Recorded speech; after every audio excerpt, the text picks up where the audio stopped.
ሰላም ጤና ይስጥልኝ ውድና የተከበራችሁ የቻናሌ ተከታታዮች እንዴት ናችሁልኝ? ሁሉ ሰላም ነው ወይ? እኔ ሰላም ነኝ፣ እግዚአብሔር ይመስገን አለሁላችሁ። ዛሬ ግን እጅግ የሚያሳዝንና በጣም እጅግ የሚያሳዝን ልብ የሚነካ ነገር ነው የተፈጠረው። ይሄው ምንድነው? በባህላዊ አዘፋፈኑ በቃ በጨዋታው በብዙ ነገር በቃ ጥርስ የማያስከድ ነው የሀገራችን እንትን ዘፋኝ ያው ዘፋኝ ነው።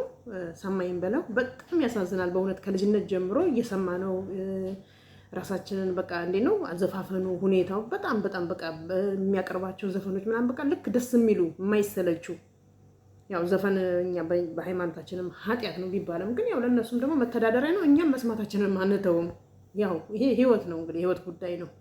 ማንም ሰው ፍጹም የለም፣ ሁሉም በእግዚአብሔር ዘንድ ተጠያቂ ነው። የኃጢአት ትንሽ ትልቅ የለውም ለማለት ነው። እና እጅግ ያሳዝናል በእውነት ነው የምላችሁ አሟሟቱ። ይሄም ደግሞ እንዴት መሰላችሁ የሰው አፍ ነው። እውነቴን ነው የምላችሁ። ሰዎች ለምንድን ነው በማያገባቸው ነገር እየገቡ ሰዎችን አታክት የሚያደርጉት? ለምን? ይሄ ሰው በቃ በተፈጥሮዬም እንደዚህ ሆኜ ነው እንጂ ምንም አይነት ችግር የለብኝም፣ በውስጤ ምን አይነት በሽታ የለብኝም። በእናቴ ነው በአባቴ ወገኖች ወፍራሞች ናቸው ከዘር ነው እስከ ማለት ተናገረ። ሰው ለምን እንደዚህ ሆንክ? ለምን እንደዚህ ወላ ሴፉ ራሱ ጥያቄው ምን አገባን እኛ? ይሄ ራሱ እኮ አንድ ራሱ የሰው አፍ ይገላል እኮ አለምንም መድኃኒት። የእውነቴን ነው የምላችሁ። እና በጣም እጅግ የሚያሳዝን በጣም በእውነት በጣም እኔ እንደሚመስለኝ ከሆነ እውነቴን ነው የምላችሁ አፍ ነው አፍ ወፈርክ ምን ሆነህ ነው ምን ሆነህ ጠያቂ በዛ በእውነት በቃ ሰው በእግዚአብሔር በሰጠው ነገር መኖር አይችልም ማለት ነው። ይሄንንም እንትን ብሎ ተሰምቶት እንደውም እሱ ምን አለ አንድ ኢንተርቪው ላይ እኔ እኮ ውስጤ በጣም ኖርማል ነኝ፣ ምንም አይነት በሽታ የለብኝም፣ ሰውነቴ በቃ ዝም ብሎ ነው እንደዚህ የሚወፍረው ምናምን ነገር ብሎ በቃ ተናገረ። ሰውዬ ሊደመጥ ይገባል። ከዛም ሲቀባበሉ መጨረሻ ላይ ለውፍረት መቀነሻ ብሎ የሆስፒታል ውስጥ ስፖርት መስራት የተለያየ መድኃኒት መውሰድ ሰጡት፣ ያው እንዲቀንስ ማለት ነው። በስንት ጊዜ ነው 7 ኪሎ እና 10 ኪሎ ቀንስ ብሎ ራሱ እንደ ማስታወቂያም ሰርቷል። ግን ያሳዝናል። እውነቴን ነው የምላችሁ። ቢኖር ለልጆቹ ምን አለበት? ምን አለ አንዴ አፋችሁ ሰው አፋችሁ ውስጥ ከገባ በኋላ ዝም ብላችሁ የምታኘኩት የእውነት በጣም ያሳዝናል። ከልቤን ያዘንኩት እኔ በጣም ሰው በቃ የራሱን ህይወት መኖር አልቻለም ማለት እኮ ነው። በራሱ መንገድ መሄድ አልቻለም ማለት እኮ ነው። ትንሽ ነገር በተፈጠረ ቁጥር በተለይማ ታዋቂ መሆኑም ከባድ ነው፣ በጣም ከባድ ነው። እና እጅግ የሚያሳዝን ሰው ነው። ለሀገሩ ለተወለደበት ቦታ ለጎጃም ብዙ ነገር መስዋዕትነት ያደረገ ነው። ምክንያቱም እንዲታወቅ የጎጃም ባህል ሁሉ ነገር እንዲታወቅ ያደረገ ሰው ነው። እና በጣም እንደሚታየው በጣም ቦጅቧጃ ሰው ነው። በቃ መሳቅ ነው፣ መጫወት ነው፣ ማውራት ነው እንጂ ሌላ ምንም ነገር አያውቅም። እውነቴን ነው እንደምናየው ማለት ነው። ፊት ለፊት እንዳየ ነው። እኛ ጀርባውን አናውቅም። ግን ቢሆንም እንደ ሰው ቢኖር ምን አለበት? ጨቅጭቃችሁ ይኸው ለሞት አበቃችሁት። ምናልባት ይሄ የሚሰጠው ነገር የሚወስደው መድኃኒት ከሰውነቱ ጋር ላይሄድ ይችላል። በዚህ ላይ ደግሞ ወይም ቶሎ ለመቀነስ ያበዛው ነገር ሊሆን ይችላል፣ አይታወቅም። ምክንያቱም ይሄ ሁሉ በእናንተ አፍ ነው። እውነቴን ነው የምላችሁ። ሰውን መኖር አልቻለም እኮ ይሁን ነገር በተፈጠረ ቁጥር እንዲህ ተደርጓል፣ እንዲሆነው ከሌ ሆነው እንዲሆነው። ኧረ ጊዜው ማርና ክርስቶስ። አሁን እንደዚህ 4 ልጆቹን በትኖ እንደተለይቶ ከልጆቹ ሲሄድ ግን አያሳዝንም? እጅግ ያሳዝናል፣ በእውነት እጅግ ያሳዝናል። በቃ ሁላችንም ደግሞ እኛም ዩቲዩበሮችም ያው ትንሹም ትልቁም በቃ አንድ የሆነ ነገር ከተገኘ እንደዚህ ተፈጥሮ እንደዚህ ሆኖ እንላለን። ራሳችንም አንዳንድ ጊዜ የሚገርም ነገር ነው በጣም ግን እውነቴን ነው በጣም የሚገርም ነገር ነው። በቃ እኛ ስለ ራሳችን ጥቅም እንጂ ስለ ሰው ምንም የምናስበው ነገር የለም። የእውነት እጅግ የሚያሳዝን ሰው ነው። በጣም ባህላዊ ሰው ነው። በጣም በቃ ደስ የሚል ባህላዊ በቃ ኦሪጂናሉ ባህላዊ ሰው ነበረ። በጣም ያሳዝናል በእውነት ነው የምላችሁ። ከልቤ ነው ያዘንኩት በእውነት እኔ እንጃ ምን እንደሆነ አላውቅም። ብቻ ሐኪም ቤት ገብቶ መውጣት ቀረ በኢትዮጵያ ውስጥ ቀረ። በተለይ ትንሽ በሰው እይታ ውስጥ ያላችሁ ሰዎች እውነቴን ነው አሁን እንደውም ጭራሽ እንደማስበው ከሆነ እየፈሩ ይመጣሉ ብዬ ነው። በቃ ቢታመሙ መሄዱን እየፈሩ ይመጣሉ ብዬ ነው የምለው። ታሞ ድኖ የሚወጣ እኮ ጠፋ እንዴ! ባለፈው ፍልፍሉ እንደዛ ድንገት ወደቀ፣ ሄደ ሐኪም ቤት ስትሮክ ምናምን ተባለ። ኦኬ ደግሞ ተሽሎት ወጣ። አስባችሁታል? ፍልፍሉ በዚህ እድሜው ዱላ የሚይዝበት ሰዓት አይደለም። በዱላ መንቀሳቀስ ጀመረ። ቀጠሉ። አሌክስ የሚባለው ደግሞ በነፃነት ማለት ነፃነት የቤተሰብ ፕሮግራም ነው የሚመራው። ነፍሱን ይማርና ነፂን በሱ ምትክ ያው እየተወዳደሩ ነበረ። አንደኛው አሌክስ ነው። ዛሬ እግሬ ሊቆረጥ ነው እያለ ነው። አረ ምን ጉድ ነው የመጣብን! ምንድነው ጉዱ? እውነቴን ነው የምላችሁ። ይሄ ያስፈራል በጣም። በእርግጥ አሁን እነዚህ የሚታወቁ ሰዎች እንደዚህ ታዋቂ ስለሆኑ እንደዚህ ሰዎች በሰዎች አይን ውስጥ ያሉ ሰዎች ናቸው። እንደዚህ አይነት ነገራቸው ግልጽ ነው የሚወጣው። ምንም የሌለው ድሃውስ እንዴት ነው የሚያልቀው? ቤቱ ቁጠረው። አገራችን ላይ የመጣውን ነገር እግዚአብሔር አምላክ እሱ በኪነ ጥበቡ ብቻ ግን እሱ ይጠብቀን። እውነቴን ነው። እሱ መድኃኒዓለም ያብርድልን ማለት ነው እንጂ እጅግ ከባድ ነገር እየተፈጠረ ነው። አሁን ሰማይም በለው ይሞታል ብሎ ያሰበ ሰው አለ?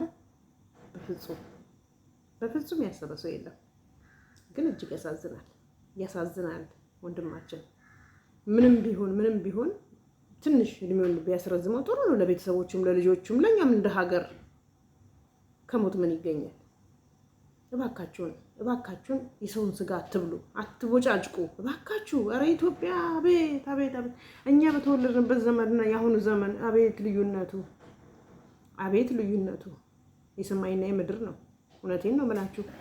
እንዴ እኛ እኮ ተቆንጥጠን ጎረቤት ቆንጥጦ ነው እኮ የሚያሳድገን። ስነ ስርዓት ለመያዝ ማን ነው ጮክ ብሎ አውጥቶ ለእናት ለአባቱ መልስ የሚሰጥ? ማን ነው የጎረቤትን ልጅ እናትና አባት የሚሰድብ? ዛሬ ግን የተለየ ነው። ይሄንንም እያየ እኮ ነው ፈጣሪ ቅጣቱን ያበዛብን። ግን በራስ ካልደረሰ ሊገባን አይችልም። ስለዚህ በጣም እጅግ የሚያሳዝን የሰማይን በለው ነገር እጅግ ልብ ይነካል በእውነት። እኔ ሞት አይቀርም፣ ሁላችንም እግዚአብሔር በፈቀደልን እና እግዚአብሔር በጻፈልን ወቅት ነው የምናልፈው። ግን የሰው አፍ መጥፎ ነው። ወፈርክ፣ እንደዚህ ነው ሰውነት፣ ስንት ኪሎ ነህ? ጠያቂዎቹ ራሱ ሲያንገበግቡት፣ ጠያቂዎቹ በጠሩት ቦታ ሁሉ የሚሰጠው መልስ እንዴት እንደሚያሳዝን አልሰማችሁም? ስለ እናቴ የተናገረው ነገር አንጀት ነው የሚበላው በእውነት። እንግዲህ አስቡት፣ ያቺ እናት እንግዲህ ምንድን ነው የሚሰማት? እናት ቁጭ ብላ ልጅ ሲያልፍ ምንድን ነው የሚሰማት? እስከ መቼ ነው ግን እኛ እንደዚህ አይነት ነገር እንትን ብለን የምንኖረው? እስከ መቼ ነው የሰውን ህይወት እንደው በቃ አመሰቃቅለን? በቃ አሁን እኮ መውጣትም ይፈራል እኮ ይሄ ሰውዬ። ምክንያቱም ሰዎች በቃ አይናቸው የሆነ ነገር ላይ ነው። አንዴ ከጣሉ በፍጹም አይነቀልም። የፈለገ ነገር መድኃኒት ቢደረግበት ይኸው ሄደ። ሰው በእግሩ እየሄደ ሞቶ ይመለሳል። ምን አይነት ሀገር ላይ እንዳለን አላውቅም። እግዚአብሔር ወይ ቅር በለን እና ሰማኸኝ በለው። እጅግ ያሳዝናል በእውነት። እኔ በጣም አዝኛለሁ። ከልቤ ነው ያዘንኩት። በተለይ አንድ ኢንተርቪው ነው በቃ እጅግ ሊያሳዝነኝ የቻለው ስለ እናቴ የተናገረው። አንድ ቀን እናቴን ሳላወራት አድሬ አላውቅም። ጠዋት ስነሳ ጸሎት አድርጌ እናቴን ነው የማወራው። አያችሁ የእናት ፍቅር። ዛሬስ እሱ የለም በህይወት። ይሄ ሁሉ ነገር ስለ እናቱ ሰቀቀን ነው፣ ለቤተሰቡ ሰቀቀን ነው። እጃቸው ላይ ወደ ሐኪም እየወሰዱት ነው እጃቸው ላይ ያረፈው። ይኸው እንግዲህ አይታችሁታል። ስፖርት ማለት ሚዛን ሲመዘን እዛ ሐኪም ቤት ውስጥ እንደ ማስታወቂያ ይኸው ቀንሻለሁ 10 ኪሎ ምናምን እያለ ሲያስተዋውቅ ሰውነቱን አይታችሁታል። ትክክለኛ እኮ የቀነሰ ሁኔታ አይደለም። በቃ በትክክለኛ መንገድ አይመስልም ሁኔታው ስታዩት። ያሳዝናል። እኔ በእውነት በጣም ነው ያሳዘነኝ።